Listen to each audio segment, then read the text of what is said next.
12월 26일 금요일입니다. 성탄의 기쁨이 여러분의 가정과 삶에 가득하시기를 축복합니다.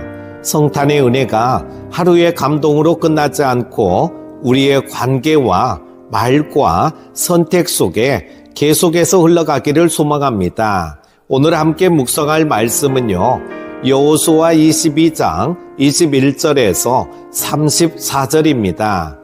르우벤 자손과 갓 자손과 므낫세 반 지파가 이스라엘 천천의 수령들에게 대답하여 이르되, 전능하신 자 하나님 여호와, 전능하신 자 하나님 여호와께서 아시나니 이스라엘도 장차 알리라. 이 일이 만일 여호와를 거역함이거나 범죄함이거든 주께서는 오늘 우리를 구원하지 마시옵소서.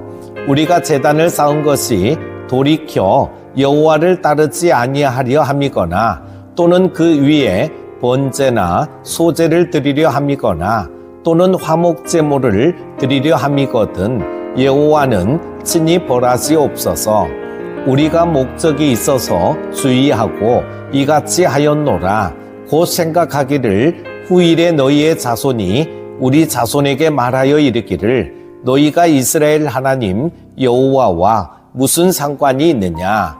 너희 르우벤 자손 갓 자손아, 여호와께서 우리와 너희 사이에 요단으로 경계를 삼으셨나니 너희는 여호와께 받을 분깃이 없느니라 하여 너희의 자손이 우리 자손에게 여호와 경외하기를 그치게 할까 하여 우리가 말하기를 우리가 이제 한 제단 쌓기를 준비하자 하였노니, 이는 번제를 위함도 아니요 다른 제사를 위함도 아니라 우리가 여호와 앞에서 우리의 번제와 우리의 다른 제사와 우리의 화목제로 섬기는 것을 우리와 너희 사이와 우리의 후대 사이에 증거가 되게 할 뿐으로서 너희 자손들이 후일에 우리 자손들에게 이르기를 너희는 여호와께 받을 분깃이 없다 하지 못하게 하려 함이라.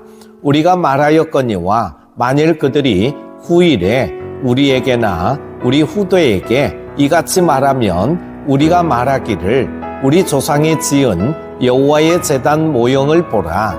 이는 번제를 위한 것도 아니요 다른 제사를 위한 것도 아니라 오직 우리와 너희 사이에 증거만 되게 할 뿐이라. 우리가 번제나 소제나 다른 제사를 위하여 우리 하나님 여호와의 성막 앞에 있는 제단 외에 제단을 쌓음으로 여호와를 거역하고 오늘 여호와를 따르는 데에서 돌아서려는 것은 결단코 아니라 하리라.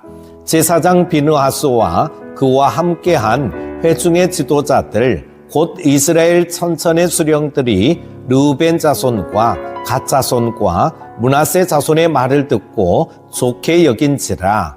제사장 엘르아살의 아들 비느하스가 르우벤 자손과 갓 자손과 므낫세 자손에게 이르되, 우리가 오늘 여호와께서 우리 중에 계신 줄을 아노니 이는 너희가 이 죄를 여호와께 범하지 아니하였음이니라. 너희가 이제 이스라엘 자손을 여호와의 손에서 건져내었느니라 하고, 제사장 엘르아살의 아들 비느하스와 지도자들이 르우벤 자손과 갓 자손을 떠나 길르앗 땅에서 가나안 땅 이스라엘 자손에게 돌아와 그들에게 보고하매 그 일이 이스라엘 자손을 즐겁게 한지라. 이스라엘 자손이 하나님을 찬송하고 르우벤 자손과 갓 자손이 거주하는 땅에 가서 싸워 그것을 멸하자 하는 말을 다시는 하지 아니하였더라. 르우벤 자손과 갓 자손이 그 제단을 에시라 불렀으니 우리 사이에 이 제단은 여호와께서 하나님이 되시는 증거라 함이었더라. 아멘. 사랑하는 큐티 가족 여러분, 성탄절이 지나고 나면 다시 일상이 시작됩니다. 기쁨의 예배를 드렸지만 현실 속에서는 여전히 사람을 만나고 말을 주고받고 관계 속에서 살아가야 합니다. 그런데 우리의 신앙을 가장 힘들게 만드는 것은 대부분 사건이 아니라 오해입니다. 의도가 왜곡되고 마음이 전달되지 않고 말 한마디로 관계가 무너지는 일은 교회 안에서도 가정에서도 일터에서도 일어납니다. 오늘 본문은 이스라엘 공동체 안에 실제로 일어났던 아주 큰 오해의 사건을 다룹니다.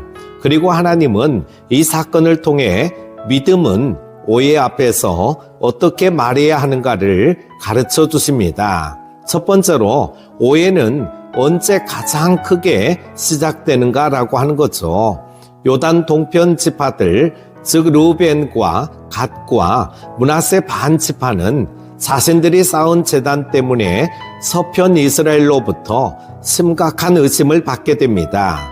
그들이 여호와를 버리고 다른 제단을 쌓았다는 오해였습니다.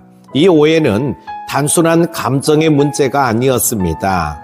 전쟁으로까지 번질 수 있는 매우 심각한 상황이었습니다. 그런데 중요한 장면이 나옵니다. 동편 지파들은 변명부터 하지 않았습니다. 먼저 하나님 앞에 자신들의 중심을 밝힙니다. 만일 우리가 여호와를 거역하여 오늘 여호와를 따르지 아니하고자 함이거든 주는 오늘 우리를 구원하지 마옵소서. 사랑하는 여러분, 진짜 믿음은 오해받을 때 드러납니다. 억울하다고 소리치는 사람이 아니라 하나님 앞에서 중심을 먼저 드러내는 사람이 믿음의 사람입니다. 두 번째로 믿음은 의도를 숨기지 않는다는 것입니다. 동편 지파들은 자신들의 진짜 이유를 분명히 말합니다. 그들이 제단을 쌓은 이유는 제사를 드리기 위함이 아니라 후대에게 신앙의 증거를 남기기 위함이었습니다. 너희 자손이 후일에 우리 자손에게 말하기를 너희가 여호와와 무슨 상관이 있느냐 할까 염려하여 이 일을 행하였다. 이 말 속에는 공동체를 향한 사랑과 다음 세대를 향한 책임이 담겨 있습니다. 사랑하는 큐티 가족 여러분, 믿음은 언제나 공동체를 살리는 방향으로 표현됩니다. 자기만 옳다고 주장하지 않고 다음 세대까지 생각하는 믿음, 이것이 성숙한 신앙입니다. 세 번째로 믿음의 말은 갈등을 멈추게 한다는 것입니다. 갈등이 멈춘 순간은 누군가가 이겼기 때문이 아니라 진심이 전달되었기 때문입니다. 명을 들은 제사장 비느하스는 이렇게 고백합니다. 오늘 여호와께서 우리 중에 계신 줄을 우리가 아노니 이는 너희가 이 죄를 여호와께 범하지 아니하였음이라. 갈등이 멈춘 순간은 누군가가 이겼기 때문이 아니라 진심이 전달되었기 때문입니다.